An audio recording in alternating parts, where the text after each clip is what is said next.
Hi ladies and gentlemen, I thought I'd do a short video. Of course I always say they're short and then they turn out to be long. But I wanted to thank those of you who have offered your heartfelt concern that I get better. I'm still a little bit under the weather, but things are improving and I want to thank you for that. But what I really want to talk about today are some issues that I think are really important to us. The first is that, and you know I don't do this from a dogmatic point of view, but from, again, what's in your heart. It appears that things are changing at the subatomic level. You know, we know about quantum mechanics, quantum physics, things like that. We know about the effects of photons. You know, we all know about photosynthesis in plants. The importance of carbon dioxide in that process, along with the light, the photons. But we really haven't understood until lately that maybe there are some things about human beings and light. You know, if you look in the scriptures, Jesus called himself the light of truth, right?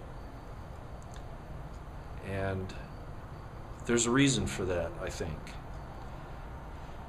Without going into a lot of detail on philosophy or the scientific studies or those types of things, much of which is not being done here in the U.S., but elsewhere, because there's not money in it, it suggests that people are more independent, that they are self-determining, that they have powers that those who want to have control don't want the public to know about, don't want people to wake up to.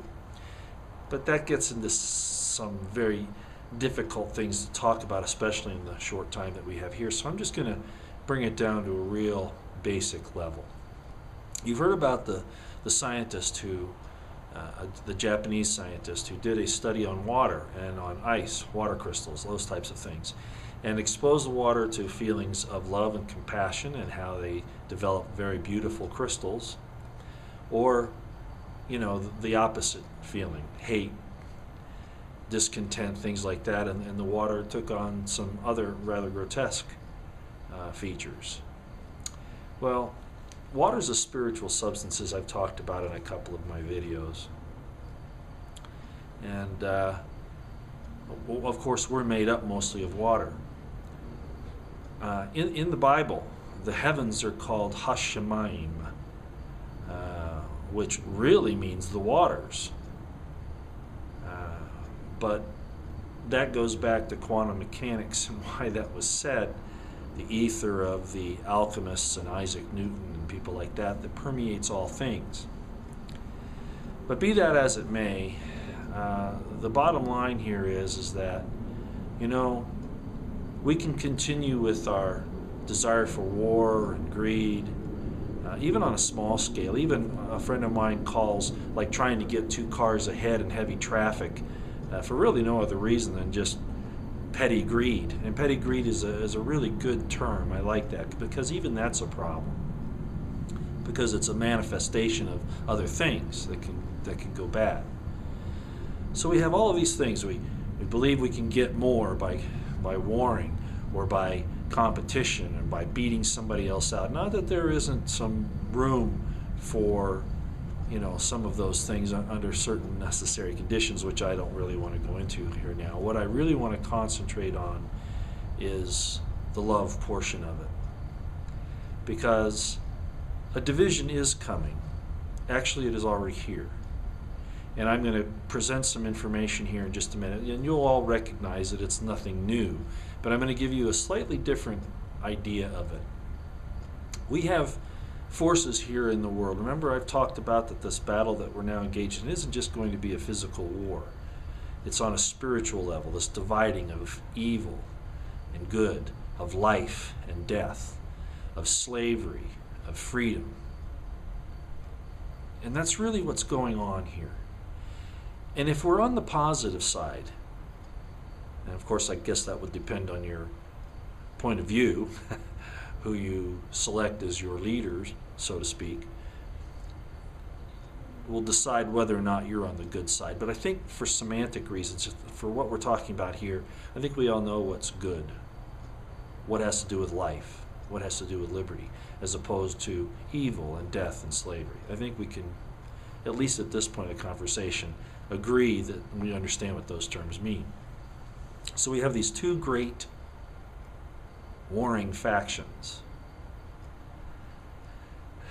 And they've always been here, but right now it's at a crescendo where it's really dangerous. And what's even most dangerous is, what does it profit a man if he gains the whole world but loses his own soul?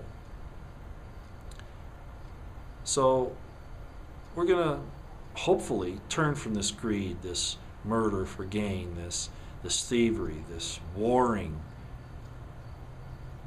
based on very nefarious and nebulous reasons, and stand for truth and honor and love and liberty. Because I'll tell you something.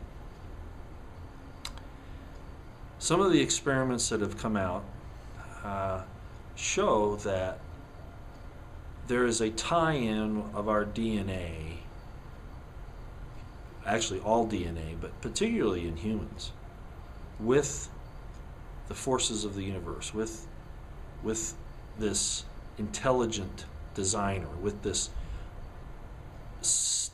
master consciousness that you'd call God. And again, I'm talking in broad terms here because I want to bring everybody in on this.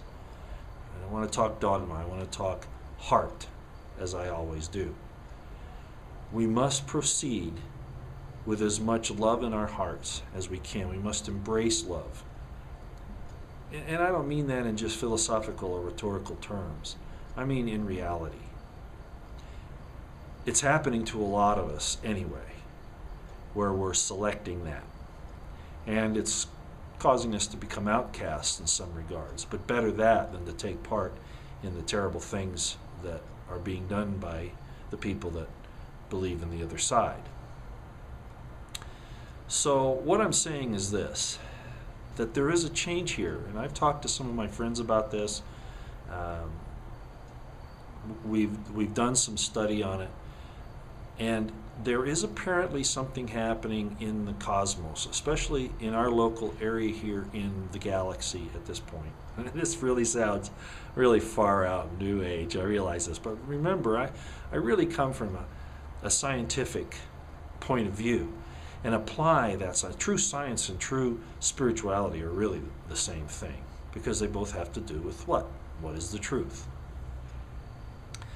So apparently there is this change going on, and if you have love in your heart,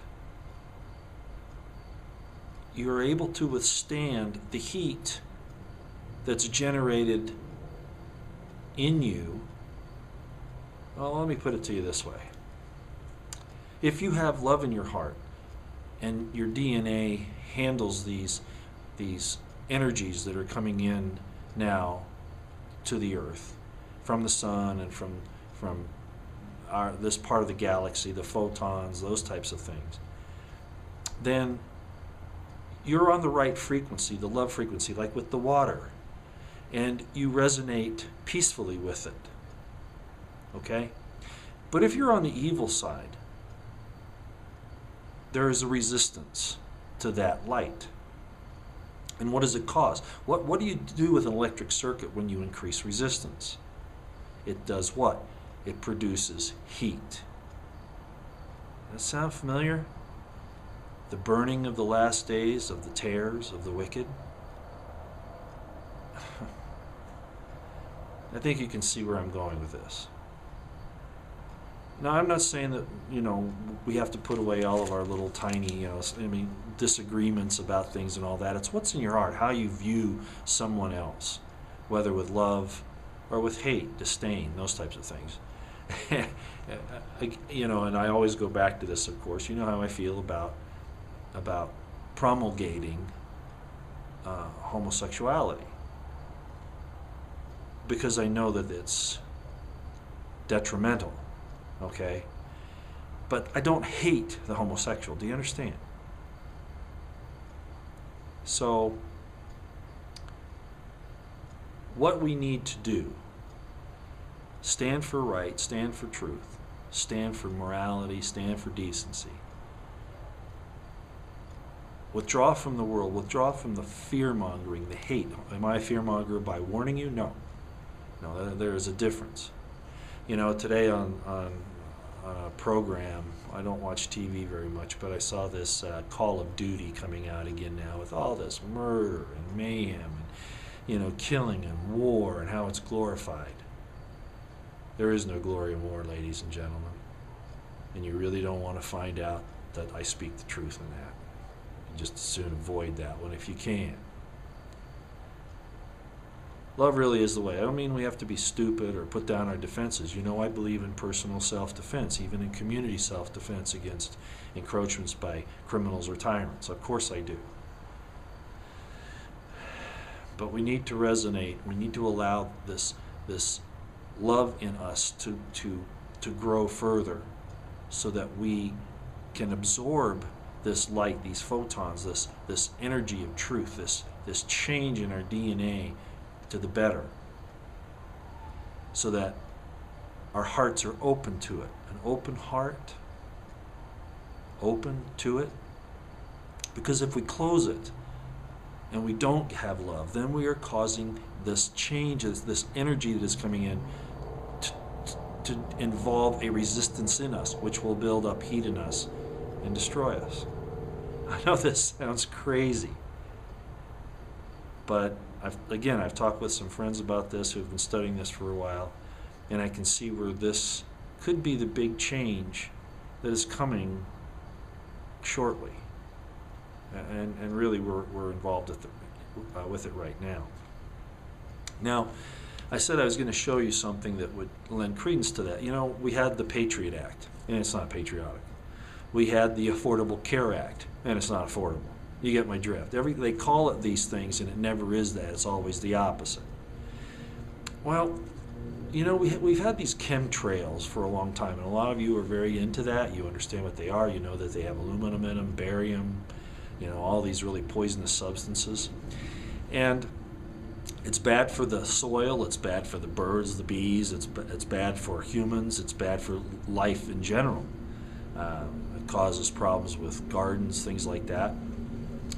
But we're told that it's geoengineering for the purpose of reversing global warming. Well, I got to thinking, and there's some other people, this isn't just original with me, I'm just putting it together in a slightly different way.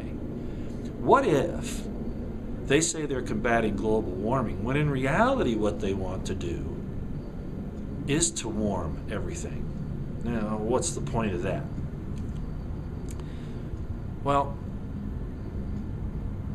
I'm not sure. I'm not sure I want to go that far yet, but I will say this. I'm going to show you a picture here, okay? Where I am, there was significant chemtrail activity within a few hours. These are not contrails. These are not condensation trails. As a matter of fact, in the picture, you probably won't be able to see it because I took it with my phone my camera phone. It doesn't have a lot of resolution. But there were other jets at the same altitude as these planes that were spraying these chemtrails. And these other planes, there were only 2 or 3 of them, had normal contrails that, you know, were maybe a mile long, something like that, and dissipated within a minute or less. So it wasn't the atmospheric conditions that were causing these strange occurrences. These were chemtrails. These were jets spraying, whether through the fuel or through outside aerosol dispensers, I don't know, but a chemical into the atmosphere. What did it do? Well, the picture I'm going to show you is just going to show the chemtrails, but these things spread out and became a huge cloud that, what do? Reflect light back out into space. It lessens the absorption here on the ground of photons of light. What if these efforts are being made by those who have evil in their hearts because The children of darkness are wiser than the children of light, in that their plans are long range and diabolical. And what if they know that this change in the universe, in the earth, in our cosmos, in our local area of the galaxy here, or maybe even bigger than that, what if they know that this change is coming and they're trying to prevent you, number one, from getting the light that will help you to change if you have love in your heart? But more importantly, what if they're trying to prevent themselves from being damaged because they have a resistance in their heart and they will burn up? Crazy, I know, isn't it? It sounds crazy. But I will tell you, some things have happened to me within the last 2 to 3 weeks that I now consider that it's not as far-fetched as I thought. It's given me a whole different view on what the rapture that most Christians talk about might be. But more importantly, how things fit in the scriptures as far as love and hate. So here, let me show you this picture. This is the chemtrail activity. I want you to see this. So here's what those chemtrails looked like that day. Now, I want to hasten to add here that there were other jets at the same altitude as the jets that were spraying these trails, and that had the normal contrails, condensation trails. Not many of them, 1 or 2, 3 maybe, out of all of these that were spraying the chemtrails that last longer. And of course the contrails last for just the condensation trails last for just a few seconds, a minute at the most, and they're not very long. These chemtrails that they were spraying lasted, well, virtually all day and spread out and became a huge cloud cover over the area that day. Now, wasn't that amazing? Now imagine all of that spreading out over a period of about an hour and forming one huge cloud. It dimmed the light from the sun substantially. You can actually see it in that picture as it's starting, where the sun is getting very hazy. Well, it didn't totally disappear, but wow, I mean, it was like, shadows everywhere. What were they doing at that point in time? I'm not sure. I'm not sure what the actual target area was, but it certainly affected where I am here. So I think that that's a possibility on what these chemtrails are, at least a contributing idea of why they use them. So let love flow through you. Give it freely. I'm not saying you can't reprove people when they do something wrong, but afterwards show an increase in love to them so that they know that you don't have any animosity towards them. You might not like what they do, but you love them. And that's hard to do, but I think we need to be there if we're going to be on the right side of this thing that's coming, if we don't want to be burned up by the resistance in our heart, in our DNA from these increasing photon levels. I'd like you to do me a favor also. I like Isaiah, and I was going to read some of this tonight, but I'm being too long here. I've told you about Isaiah 28 before. I'd like you to read Isaiah 28 again, but also 29 and 30, so chapters 28, 29, and 30. And in chapter 30, I'd like you to pay particular attention to verses 9 through 13. Will you do that for me? I'd appreciate it if you would. Okay, real quick mention on, I sent some information to a lot of friends of mine about this purging of officers out of the military, not just generals, okay, and what that may mean. I have a link below, you'll see it in the description box, about, it's from WorldNet Daily, and it's about the generals that have been purged. I'd like you to look at that video, or that article if you would. It's a little long, but it basically says all that I've been saying for a long time, and now we are having retired generals speak up. Notice they're not being able to talk to the mainstream media because they're controlled, the mainstream media is. They're having to go to other places and voice their concerns. And these are the concerns that I've had. So I'm in very good company, along with people that they don't mention, Captain Histolow and Lieutenant Lawrence and Lieutenant Colonel Alan West, people like that. So please go look at that, we're really concerned. You know, I'm not as concerned about the U.S. military backing off of fighting. I mean, being ready to fight is one thing, but seeking fights is something else. And so I'm not really much for that. But what I am for is discovering why these generals who would refuse the litmus test of firing on Americans or setting up false flags or whatever are being released. And you'll see some of that concern in this article, and I'd like you to read that. So the link is below in the description box. I want to give a little thank you to a user named Plasma Burns. He put out a video, or she, I'm not sure which it is, on the Boston bombing theatrics. The link is also below. I'm not saying that all the people that were hurt at the Boston bombing were actors.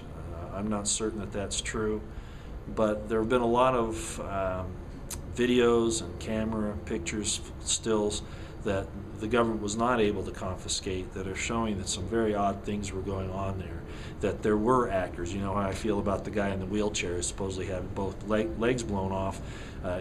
You don't get wheeled off in a wheelchair when you have your legs blown off. You just don't do that. You'll die of shock. And there were a lot of other things that are going on, and this Plasma Burns goes into it in really good detail, and I'd like you to watch that link if you would. Okay, of course Obamacare is the big thing right now. I'm not sure if this is a planned disaster or if it's just incompetence. I really don't know. There are people arguing both sides. Either way, it's a bad deal. It's showing that government doesn't solve problems. It creates more problems than it ever solves. You know, the Founding Fathers wanted limited government, you know, the people to hold all the power.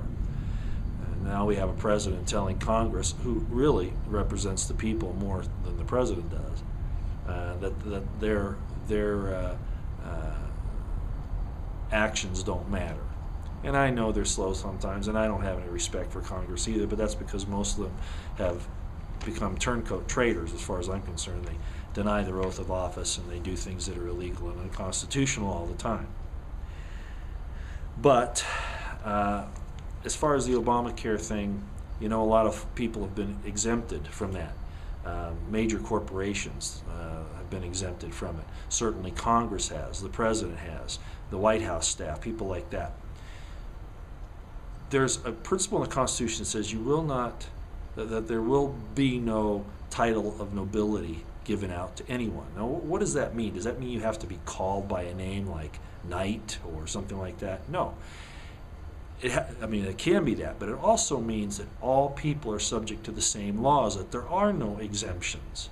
So they're passing laws that violate the Constitution right at the beginning, right at the start.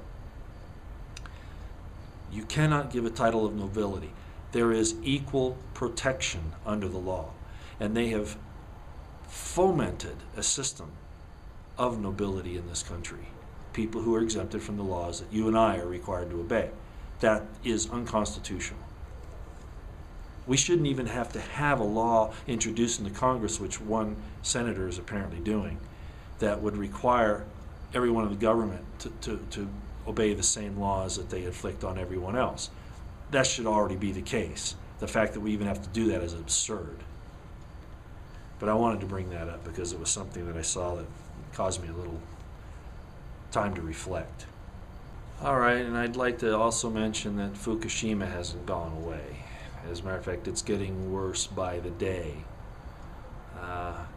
I guess radiation has now reached the coast of Hawaii. A large debris field from the tsunami is about ready to make landfall on the west coast, and radiation levels have gone up in the northern hemisphere because of Fukushima, but particularly in the United States along the west coast and certain other areas as you head east across the continent. There are probably no easy answers on Fukushima at this point, but I think what we can realize here, at the very least, is that this nuclear power business is a dangerous situation. Remember, Einstein said using nuclear energy to boil water is crazy, or something to that effect. Ludicrous, lunacy, something like that. It's just not a good idea. And yet we have all these people that want to push nuclear power for energy. There are other ways of doing this, of obtaining energy. And really, there are free energy ways out there. But of course, they don't want you to have those, because then you're not under their grid control. But anyway, Fukushima is a problem. It's getting worse. And if there is another explosion at that Mach 4 reactor, or if any of those fuel rods come into contact with each other in the wrong circumstances, there could be another catastrophe of major proportions. And I don't even want to think about what those are right now, but just be aware that that is going on, and keep your eyes on the horizon on that one. I wasn't going to mention this, but I think I will. I was really surprised that the people in New York and Virginia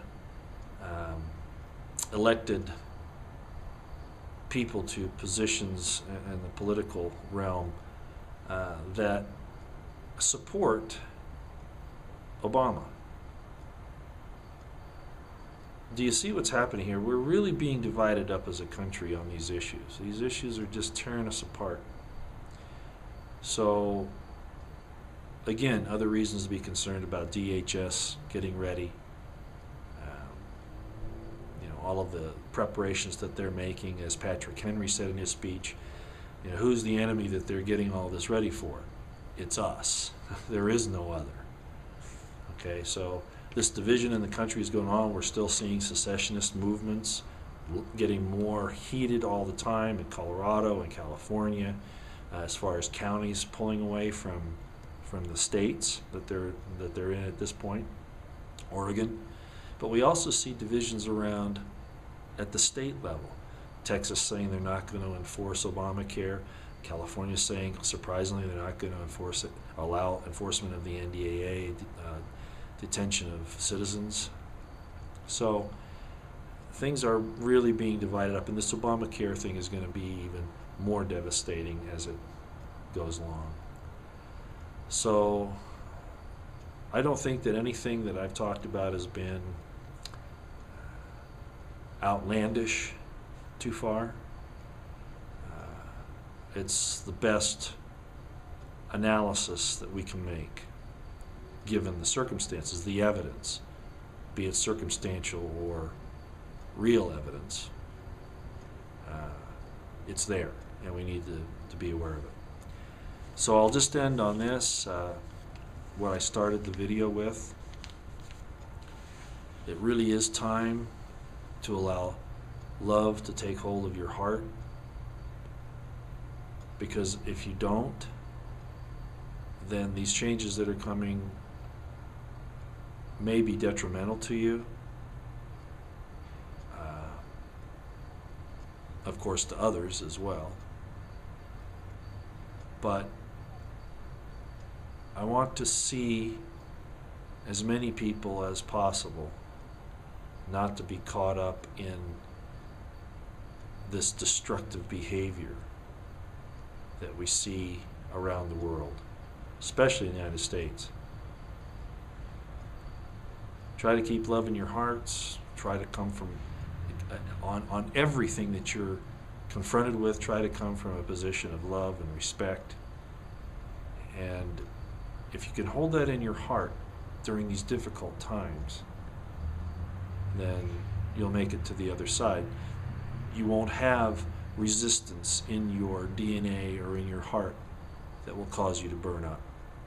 You won't have to worry about chemtrails above you that will deflect the photon light. You won't have to worry about going into lead-lined houses, which some of the elite are doing, or putting yourself deep in the earth, at least not, as far as this change is occurring. There might be other reasons to go, but not that one. Well, I've rambled on a little bit. Thank you for your time, and I'll probably see you again